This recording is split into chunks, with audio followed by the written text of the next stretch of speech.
Corpus Christi é, sem dúvida, uma das celebrações mais fascinantes e, ao mesmo tempo, menos compreendidas da fé cristã. Mesmo sendo uma solenidade profundamente enraizada na tradição da Igreja Católica, muitos fiéis ainda desconhecem suas verdadeiras origens e o milagre impressionante que lhe deu início. O que você está prestes a ouvir vai além de uma simples narrativa histórica. É uma viagem espiritual a um dos momentos mais marcantes da devoção eucarística. Prepare seu coração e sua fé, porque o que aconteceu naquele século XIII mudou a Igreja para sempre. Tudo começa no ano de 1263. Naquela época, a Europa vivia um tempo em que fé e razão caminhavam lado a lado. Era um período de expansão das universidades, de intensos debates teológicos e, ao mesmo tempo, de grande piedade popular. Em meio a esse cenário surge um sacerdote chamado Pedro de Braga, um homem bom, devoto, porém assombrado por uma dúvida. Será que Jesus está realmente presente na hóstia consagrada? Essa pergunta o perturbava de forma tão profunda que o impelia a buscar respostas com o fervor de quem clama, do fundo da alma. Movido por esse anseio de fé, Pedro parte em peregrinação a Roma.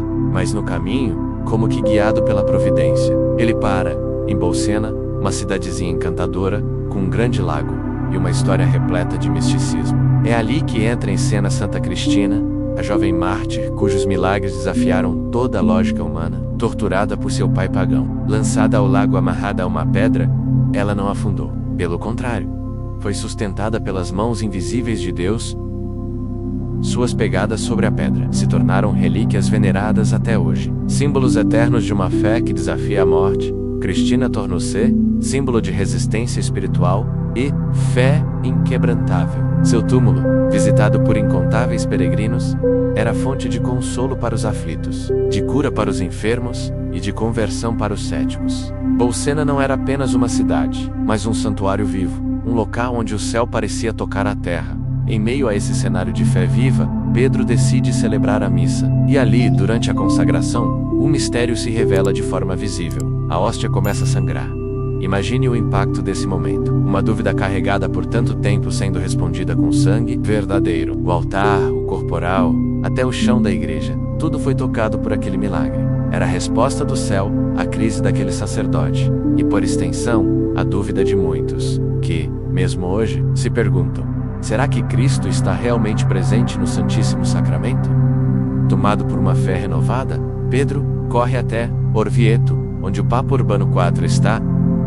Ao ouvir o relato, algo se acende no coração do Papa. Ele se recorda das visões de uma freira piedosa, chamada Juliana de Liege, que havia visto a necessidade de uma festa dedicada exclusivamente à Eucaristia. O Papa, agora convencido de que um milagre em Bolsena era a confirmação daquelas visões, convoca os maiores teólogos do seu tempo, e entre eles, São Tomás de Aquino. Este santo não apenas valida o milagre, como também compõe o hino Lauda Sion, uma verdadeira obra-prima da teologia poética. O hino é tão sublime que os demais teólogos, num gesto de humildade e admiração, rasgam seus próprios manuscritos. Essa humildade dos grandes santos, de reconhecerem a beleza da obra de outro, nos ensina algo profundo, que a verdadeira grandeza está em servir a verdade, e não ao próprio ego. A primeira procissão de Corpus Christi, então, se dá em clima de festa e adoração. O Papa Urbano IV caminha entre os fiéis, levando o Santíssimo Sacramento com reverência e emoção. Orvieto se transforma num santuário vivo, e a devoção ao corpo de Cristo se espalha como uma chama que não pode mais ser contida.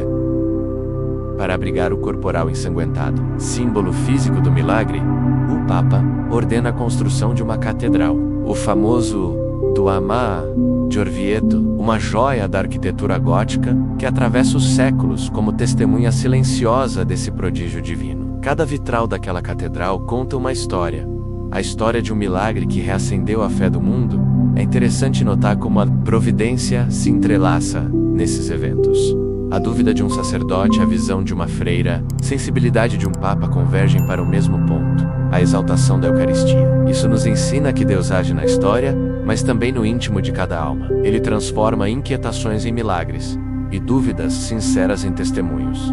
A festa de Corpus Christi desde então se espalhou por todo o mundo católico. Em muitos países, como o Brasil, tornou-se um dos momentos mais belos do calendário litúrgico. Tapetes coloridos adornam as ruas, procissões percorrem os bairros com canto e oração, e corações se dobram diante do Santíssimo Sacramento. É o povo de Deus, humilde e fiel, reconhecendo que ali, naquele pequeno pedaço de pão consagrado, habita verdadeiramente o Rei dos Reis. E é bom lembrar, a procissão de Corpus Christi não é um simples ato externo, mas uma profissão pública. É como se disséssemos ao mundo: sim, eu creio. Quando Cristo passa em nosso meio, não é apenas um rito e encontro. Quantas curas, quantas conversões, quantos recomeços já aconteceram ao longo da história?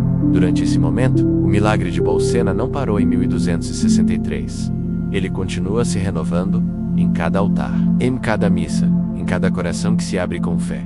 Hoje, ao participarmos dessa celebração, somos chamados a renovar a nossa fé. Não é apenas um feriado, é um convite divino, é Cristo, vivo na Eucaristia, caminhando conosco, passando pelas nossas ruas, abençoando nossos lares e nos alimentando com sua presença.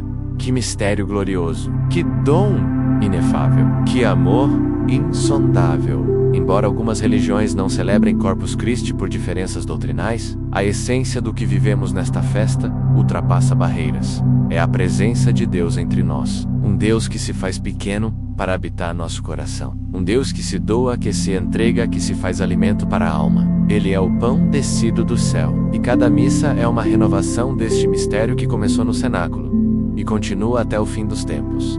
E se você chegou até aqui, meu irmão, minha irmã, isso também é sinal da providência. Então não deixe essa mensagem morrer. Compartilhe este vídeo, inscreva-se no canal Arquivo da Fé e ajude-nos a espalhar a beleza e a verdade da fé católica. Cristo está vivo, Cristo está presente e Ele te espera.